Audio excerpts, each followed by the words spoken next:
Hey guys, Drifter here. Welcome to my Overwatch review. In today's video, we're largely going to be focusing on the negatives of Overwatch because unless you've been living under a rock or in a cave, you've probably already heard a lot of fantastic things about this game, and for good reason because it is by and large a very good game. However, despite the glowing praises from every single news site, from every player, from myself and other people, there are negatives which I feel that you should be aware of. We will be doing positives, but we usually do positive first and the negative later. I'm flipping it around. We're going to be talking about the bad things first. The gameplay you're going to get to see today is going to be starting off with my very best Tracer streak, and then we're going to transition into a lot of plays of the game and some highlight reels that I think explain it very, very well. But like I said, most of the things you've heard are good because it is largely a good game. I've been streaming it a lot. I've been playing it a lot too, and after playing, I realized that there are a few issues with the game, and there are some that may make you want to not purchase it. So, issue number one is that console Overwatch is not as good as PC Overwatch, and I'm not even saying that as a PC Master Race elitist because I primarily play console games. The graphics are fine, thank goodness. As a matter of fact, the graphics are almost indistinguishable from the console graphics, which is rare and a mark of quality there. The control schemes are good too. As a matter of fact, the control schemes on console may even be superior to the PC control schemes.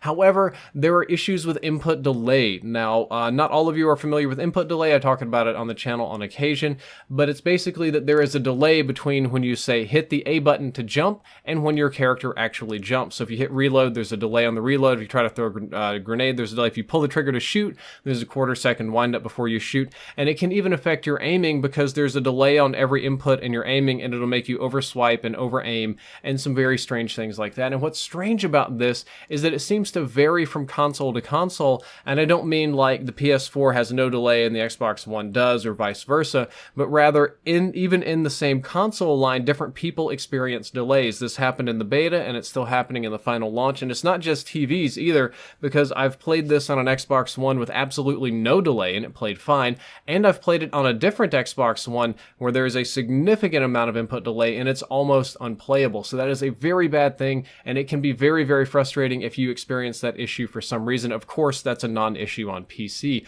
The characters are more or less balanced around PC. There's no auto-aim in consoles. On the consoles, and a lot of the characters are largely point and click. They're very, very precise aiming. You can tell they're designed around mouse aim after just playing for a little bit. So you'll see that like on console, the auto aim characters like Winston or the AoE characters like Pharah and Junkrat are way more popular, whereas the PC ones, kind of like Soldier 76 or McCree, are less popular. The game pace also is really designed around PC. You don't have to watch much gameplay from one or the other to notice significantly slower paced gameplay on console, not only because of the control and the input lag, but PC players play a little differently, they aim a little differently, and you can just tell that it's designed to be a PC game and the console port was an afterthought. Also, if you're on console, you can only get the $60 version, which is unfortunate because PC offers a $40 version, so that's kind of sucks if you're on console. Issue number two is that there are lag and tick rate issues that do exist in this game. I don't know why exactly they decided to do it this way, but the server tick rate is 60 and the in-game tick rate is approximately 20, which means that there is some lag compensation or smoothing or goofiness on there, and it'll lead to things like Roadhog hooking you around corners. Sometimes you die and like you'll throw your ultimate and you'll die, but it won't go off, or sometimes you snipe somebody and the server disagrees with it. There are little issues like this. I'm going to say it's less noticeable than Call of Duty. I play a lot of Call of Duty. It's probably more noticeable in that game than almost any other, and it doesn't come up too often, but it does still come up, and depending on your skill level, I think is really where you're going to notice. If you're a really twitchy, aggressive, fast-paced PC gamer, if you play a lot of Quake, if you play a lot of Counter-Strike at like 200 FPS, you're definitely going to notice this little bit of lag compensation, and it may frustrate you. It can also definitely impact the game as an esport. They got an esport push on this game. I've been watching some of the competitive play, and I think competitive Overwatch is remarkably fun to watch,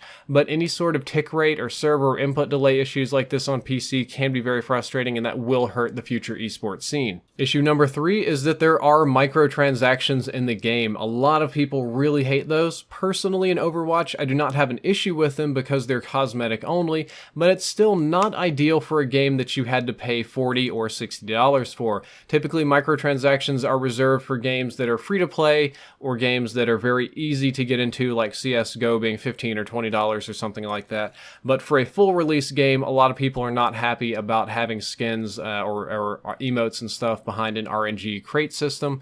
Now, to be fair, you can earn these crates by playing the game. You can unlock them, you get one per level, but it's clearly designed for if you want a lot of skins, you need to pony up a little extra money and buy them.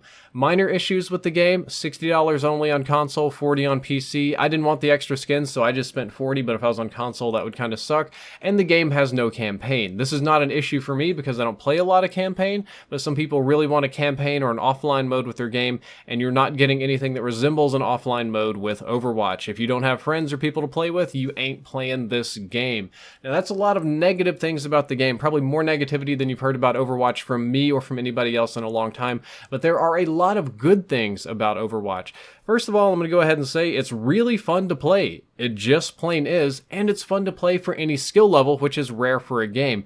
I consider myself to be a very high skill console player and a moderate skill PC player because I used to do PC back in the day, and it was really fun for me to play and really easy to get into. A lot of my friends are like hardcore PC players. They do a lot of Counter-Strike, that sort of stuff. It was just as easy for them to get into, and they found characters that they like, but my wife, who has never played a shooter in her life, much less a PC shooter, was actually able to hop on Overwatch and play and have a good time. And not only that, but they designed heroes for people of different skill. Some of them are very twitchy. They require a high degree of skill and planning and reaction time, and others are more simple and have auto-aim guns like Winston or splash damage like Pharah or something like that. But they're still balanced and fair with each other, and the game was really well balanced right out of the gate, which is very good. Many people would argue that Bastion and McCree are OP and need a nerf.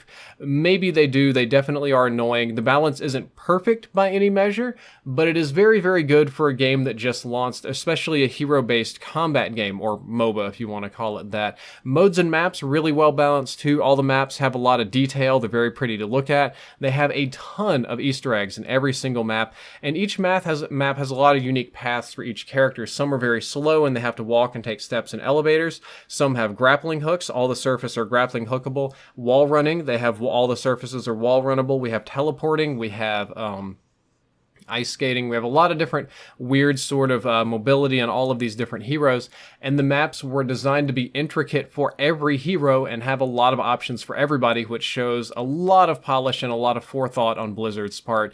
And pretty much that's how Blizzard games are. They come out very well polished, very good to go right off the bat with very few bugs and rough areas, and this one's no different. Very, very few glitches in the game, and the whole handful of ones that I've run into have mostly been like ragdoll glitches, which were just plain funny. A good thing about the game is that it's $40, and that's it if you're playing on PC, and it comes with all maps and future heroes for free. You don't have DLC, you don't have season passes. You buy the game, any map they release, any hero they release, any content they release is completely free to you in the future, so it's like a $40 game with a super season pass or something like that. Now, the microtransactions are still there and cosmetics are still there, but it typically doesn't bother me. They have a play of the game system, which is vastly superior to the final kill cam, and the play of the game is basically, at the end of the game, they'll just show you the best single play or highest multi-kill from that game, and not necessarily just the last one like COD does. It has a system where it saves your highlights, so you can go back and record it at your leisure, which is exactly how I recorded most of the clips you've seen here so far today on this video. The community that's built up around the game is very good. It's a very diverse community, which is rare for gaming. A lot of women involved, a lot of people coming in from art and cosplay scenes. Very, very positive. Not a lot of toxicity yet, so I'm very happy with that. The characters in the game are very lively. They're fun. They feel very personable and real. They put a lot of work into the backstory of the characters. A lot like League of Legends, each character has a backstory, and they have interactions with other characters, and they have Easter eggs about the characters on all the multiplayer maps, and they have unique voice lines and emotes and interactions with all the characters. So if you get into this whole kind of lore thing, there's a lot going on there, and there's a lot of people that are hyped about it, and I think that's a very good thing in general. Cosplayers are really attracted to them. There's a lot of people doing the cosplay of the characters. And is it okay to say that I just like the game? I just find it to be fun? Is that acceptable? Is that a thing?